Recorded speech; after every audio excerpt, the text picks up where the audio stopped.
This story is of my own original creation. Please do not use my story, characters, or voice without my permission. Chica's Diary, Chapter 6. Storm.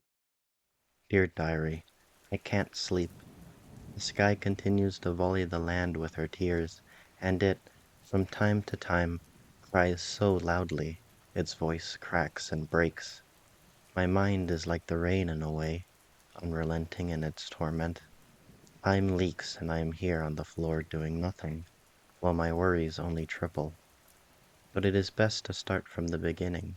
So let me attempt to retread my tracks. The day was innocent. I awoke to the familiar smell of fish close by the window of my room. I rose weakly, like a seed beginning to sprout, as yesterday's fishing brought my sleep more peace. I looked to the window and was surprised to see a pie, its steam waving friendly in the air. It smelled so good, my instinct was to grab it. But then I remembered to have manners. Beside the pie was a note, and written on it was "Made with love," signed by my gracious host. I felt a swell of joy for her kindness, and knew for certain then that I could take this as a gift. I remember how well my loyal dagger carved the pie. My poor brother was so happy to see it at first. But then, realizing the filling was fish, he shriveled at the sight. I can remember his smile vividly before it turned sour. Again, I must mention the smell. It grew stronger as I took a slice from the pie. Instead of a bitter and sweet scent from some berries, this pie released a pleasant saltiness that even from my nose I could faintly taste. It was soft to bite through, and the flesh melted on my tongue. I ate the first piece in seconds, then quickly carved and ate another. Lost in that trap of pleasure, I ate half of the whole thing before I realized I should be leaving to see Lafayette and English. There was much to do. We passed by the worn road to Lady Jane's vessel.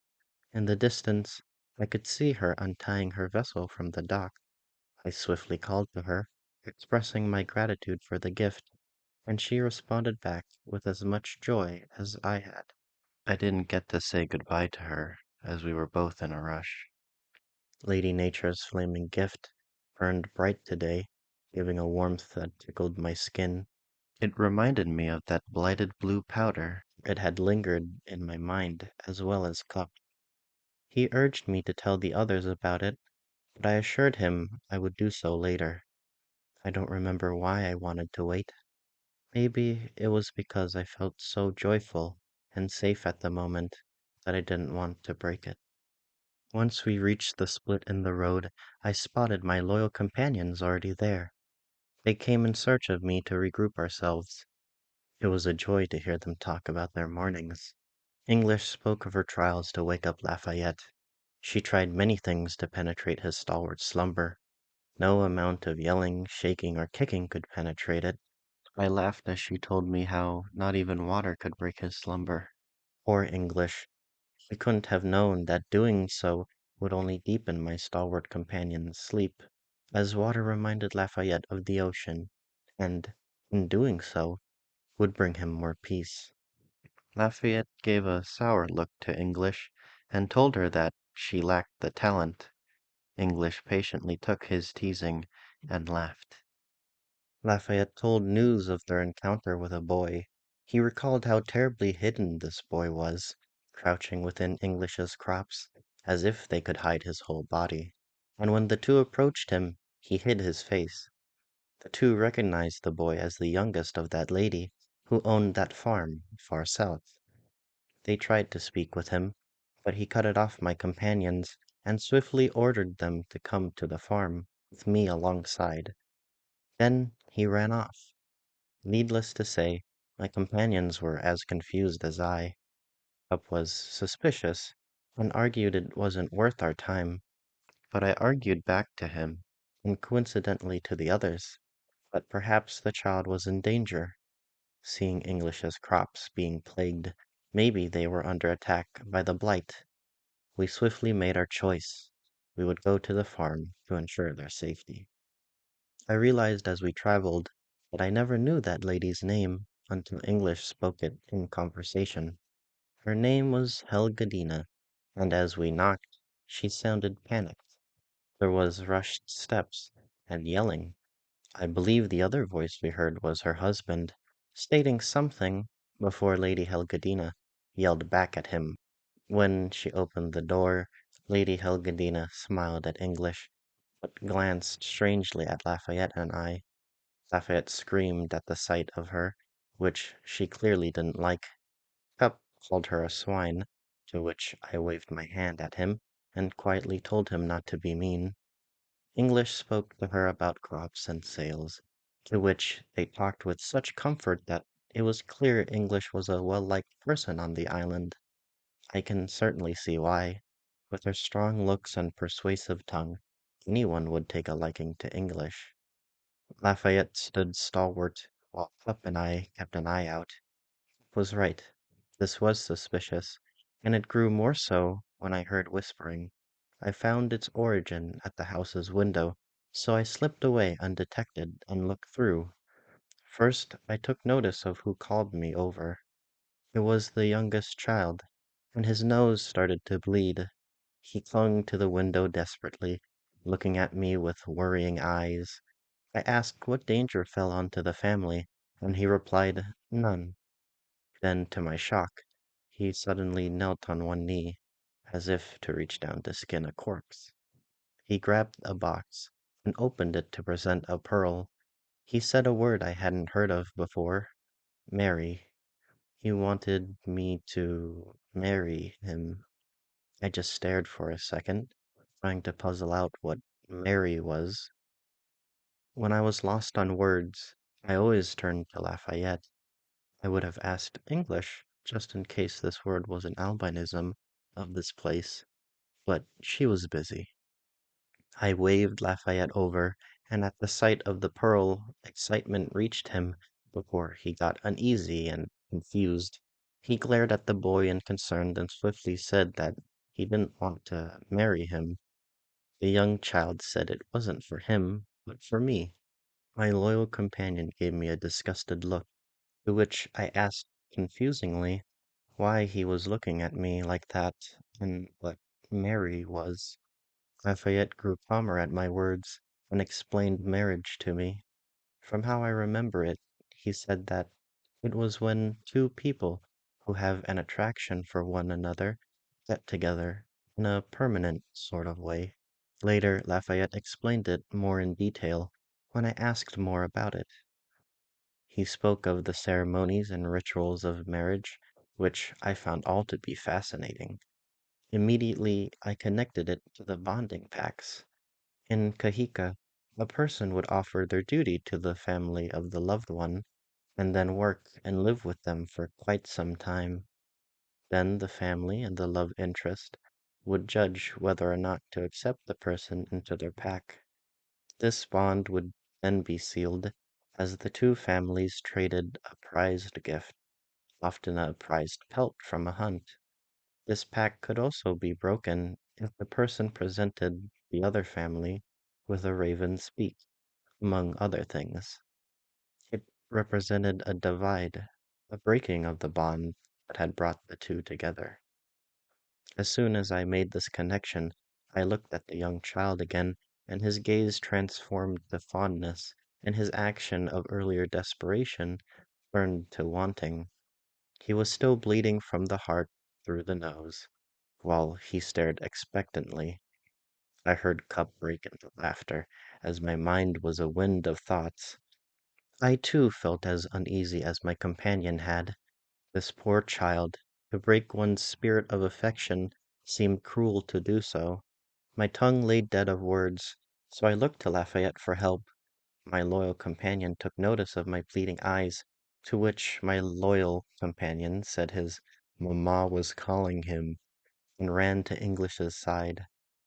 I felt warmer at the cheeks, as Cup continued to laugh by my ear. Oh, how gracious I was at that moment! I picked such a stalwart and loyal companion. I desperately prayed for Lady Nature's blessing, and she did so. The elder of the two brothers came into the situation and began arguing. Apparently, he wished to marry me too, and argued about who would obtain my affection. They shouted and barked like dogs, which was the perfect distraction for me to run. As I swiftly stepped, I heard yelling from behind me, which wasn't in the boys' voices. Lady Nature must have punished my companion for his lack of loyalty, or perhaps it was his uncomfortable actions around women. But I heard Lafayette yell out some visceral and rude language at Lady Helgadina. It was followed by a rapid pace of steps and indiscernible angry cries from the lady.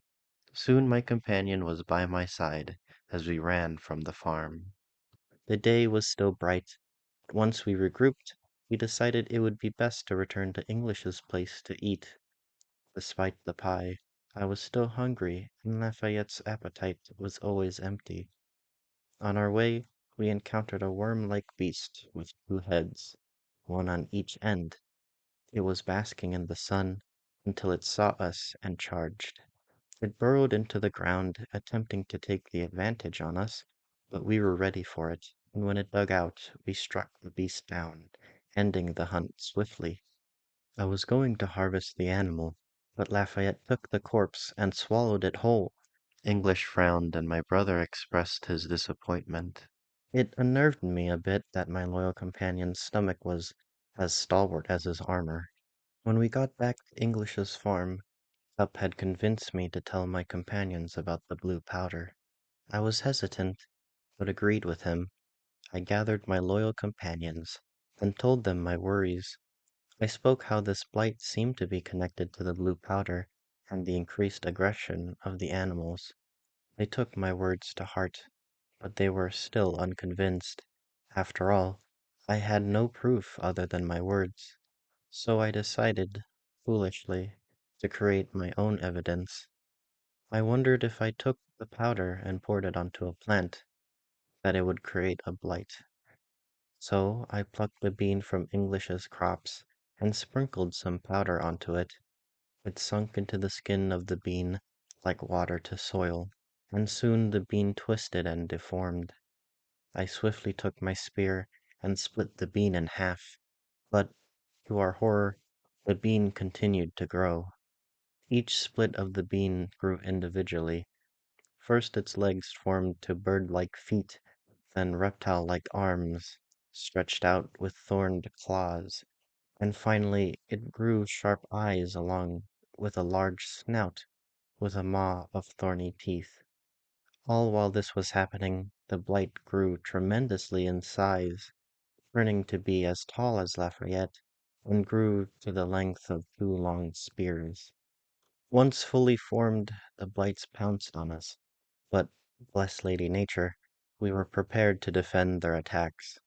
Lafayette intercepted their claws, while English and I took shelter behind him to retaliate. Like the blights before, these were clever and held unnatural strength. One immobilized stalwart Lafayette, leaping upon his shield and forcing him onto the ground. The blight held his shield down and bit into Lafayette's helmet, forcing him to keep the attacks away with his hands.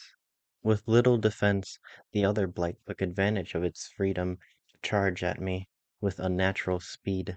Only by seconds did I manage to block its maw with my loyal spear, but now my arms were vulnerable. Its thorned claws dug deep in them. English tried an assault from behind, but the blight's tail, with great strength, smacked her to the ground. I was desperately holding on as my arms grew weaker. Thorned claws dug so deep in my flesh that I could feel it against my bones. English knew I could not last long, and from the ground she swung as far as she could reach to hit the blight's leg. The strike tore into its mushy skin, and it cried in pain, similar to a chick's cry. With this strike, my arms and spear were free. English gripped her hoe and pulled, tripping the beast back into the ground. Seeing his ally injured, the other blight holding Lafayette swiftly spewed bean paste from its mouth onto him. This paste poured over Lafayette and quickly hardened to earth, leaving him trapped against the ground. The blight now leapt to English to defend its ally. She pulled herself and her hoe away, rolling out of danger, but she stood up too sluggish, and was spewed too with paste. English was planted to the ground by her feet. I had to act swiftly.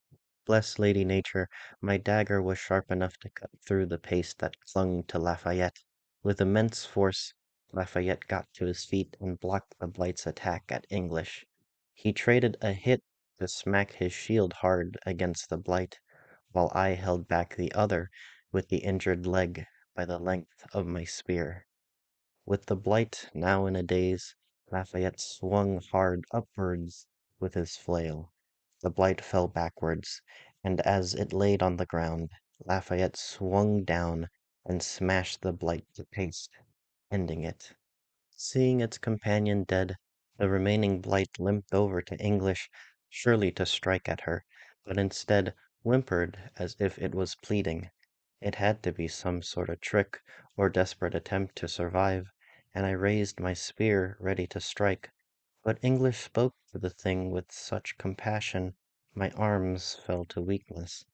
I lowered my weapon and clung to my wounds, watching in amazement as English spoke with such adoration. As she spoke, she convinced me and my companion to step back and lower our guards. She took the thing's snout and rubbed gently on it. The thing chirped like a new-born baby chick and turned away from her. It limped to its dead companion, perhaps its brother, and whimpered. These things were unnatural blights, twisting Lady Nature's beautiful bounties into something monstrous. Yet I couldn't help but feel moved by it. It clearly understood loyalty, and English showed us it knew heart. When this beast leaned down its snout and nudged tenderly its companion's lifeless arm, tears fell from my eyes. An old scar to my heart responded. Lafayette too felt a sorrow deep in him. He did not fight out of honor or hatred, as I had. Lafayette fought to protect, and now he felt responsible for protecting this beast. My woeful companion, he stood beside the beast and tried to reach a tender hand to it, but he could not match English. The beast jerked away in fear, and instincts took it. Swiftly it ran across the fields and away to the safety of the trees, despite its injury. Compassionate English was already crying, but the tears fell harder and fast, as a crashing wave does. She called to it to come back and stay. Her words did not move the beast to return, or even look back. She hopelessly attempted to race after it, and she would have chased on forever, if not for the storm, this violent and cruel storm.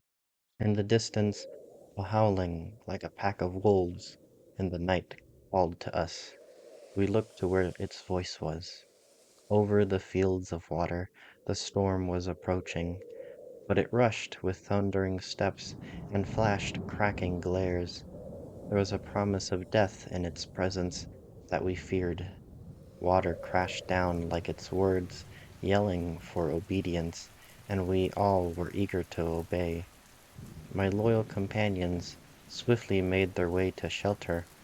I would have joined them, if not for the sudden thought of my host out at sea. My companions were calling to me, and I saw Cup's stern yet worrying face yelling to me, but I didn't listen. A terror had claimed my mind, and I swiftly ran. I couldn't stay in safety without knowing that Jane was safe too. The earth had turned gray as a wolf's pelt, and gnawing winds eagerly chased after me, biting my skin. That first sky would split as if a hatchet had struck against it, and blood poured from its wound down to me. As cold as death, I remembered the burning heat in me, keeping it away. I ran the length of the world, making it to Jane's home without stopping or slowing. I broke open the door, and that howling wolf rushed into the room. The gray had reached in, as no fire that fought the deathly cold was lit in her home. Silence pierced me like a dagger, but I did not grow weak, only stronger. I rushed back down the road and looked at her dock, which was empty of her vessel. Another dagger struck me, seeing the storm over the sea. The smoke rolled over the waters. It blinded me from spotting anything, but I kept searching. My sight never left the stormy horizon as I rushed across the pale sands. Rain took my face, and waves took my legs, but I never lost sight or stalled. I remained stalwart against the deathly cold. If I had seen any sign of her vessel in the darkness, I would have flung myself to the waves to ensure her safety, but I found nothing. I traveled back across the world, seeing English's farm in the near distance. Realizing how far I had gone, my legs bucked. The deathly cold clutched my body, and my mind and heart shattered. I staggered onto the sand, where my body burned in protective warmth and strength, now twisted to itching, spearing pain. All I could do was let loose my tears to join the rain. I prayed as relentlessly as the storm to Lady Nature, hoping that Jane would be safe, that I would not have to lose someone again. Then that fire in me rekindled, thinking if I ran more along the shore, all the way to our own ship, all along the whole island, she would be there, and I could save her. Pain struck hard, but I managed to stand. I believed I prayed one last time, but in truth, this prayer was a vow I had made a long time ago. Never again, I vowed on that day, would another life so dear to me be lost without my say. Before I had recklessly pursued my thoughts, a sensation tickled me. There was a sudden calmness in my mind and a warmth in my heart which spread across my body as gentle as a caress and more powerful than the storm. The howls no longer rushed to my ears, nor the thunder, the waves, or the rain. It was my goddess. She answered my prayers with a peace so calming I finally felt my brother's hand on mine. I looked at him, and his begging face broke me. He was with me. Every step I had taken across the length of the world, he was right behind me. He never left my side. So then I wondered why would I leave my companions, or Jane's. I couldn't give up her life. I wouldn't give up like I had before. Maybe if I ran and looked 1,000 times, I'd find her safe. But Cup knew that was foolish. I knew it. With what little energy I had left, I walked to English's home. As I closed the door, everything I had been ignoring collapsed onto me. My clothes were heavy with water, pulling my already heavy steps down. Cold and heat fought a raging battle all over my body. Blood from my wounds had spilled all over my hands and dripped to the floor. English was in the kitchen, and when she looked at the state I was in, she rushed swiftly to my side before I dropped to the floor. With strength and care, she helped me to a seat in the kitchen. Any contact against the seat squeezed in pain, but it was better than standing. Nothing brought me comfort but my companions. Compassionate English, though she had her own troubles and worries in her mind, tended to me so passionately. Kindly, she rushed to her room and grabbed wraps of woolen skins to clean my bleeding and cover my wounds. She helped clean my body of water and removed my heavy skins from me. She gifted me an extra set of her own skins to wear while mine dried by the fire. She offered to cook me a plate of beans, which I knew wasn't an offer. She would have done so, even if I refused. She cared too much to leave me cold and hungry. As she turned her attention to cooking, I looked to where Lafayette was, and saw through the open door that he was resting on the floor in English's room. He was so still and quiet, safe. Even when the pain waved through my body, I still fought against the pain to show a smile. My loyal and loved companions, they were here, safely by my side. English had finished her cooking and placed a bowl of beans in front of me. She asked if I needed anything, to which I dismissed her concerns. She had already done so much, and I wanted her to rest. English nodded kindly, then left for her room. I grasped the bowl with both my hands. I grasped the bowl with both hands to feel the warmth radiating from it. The heat of the food going through my mouth and to my body brought some comfort. I grasped the bowl with both hands to feel the warmth radiating from it. The heat of the food going through my mouth and to my body brought some comfort. There was a brief moment of peace, so only then did I realize English had made two bowls, one for me and the other for Cup. Warmth filled my heart, and I looked for my brother to see his reaction, but he wasn't there. Though I was sheltered inside, I felt that deathly cold grip my body, and I disobeyed the pain to rise up. Jolting spikes speared every step, but I only thought of my brother that moment. He was nowhere in the home, so I weakly walked back out to face that terrible storm. I leaned against the door for support, and the howling winds came rushing past me. Luckily, English had built a roof over the porch, so the rain could not touch me. I found him walking out into the storm, walking away from our shelter, walking away from me. I roared desperately, commanding him to return. When he turned to look at me, I saw those familiar, sincere eyes, full of worry. Tears rained from me as the memories came. All I asked for was why. Why did he do this again? Cup answered, saying he had to look for Lady Jane in order to bring me comfort. Comfort? Was this hanging fear comfort? He sounded so ridiculous. I wouldn't let him leave without me. I would defend my companion's sides. I would hang my life in the stars to bring my siblings safety, and I refused to let my brother face that danger alone again. I promised this to them, to myself, that we would see honor together, or rest as stars as one. I wouldn't let him leave. Then why did I? It was those desperate eyes that I fell victim to before. He promised to be careful, and I trusted him again. But this time, I let him walk away from me. I watched him do it. He disappeared from my sight, and all I did was turn back to the house. I dragged myself inside and sat down in front of our food. It was cold now. I wasn't hungry anymore. Something hung over my body and strangled my heart. I couldn't bring myself to make a proper bed. So now I lay against the floor near the entrance, just praying to Lady Nature that the moment he returns, I'd be there to see him, if he ever does. Hours had passed. I wish my brother was here to correct me.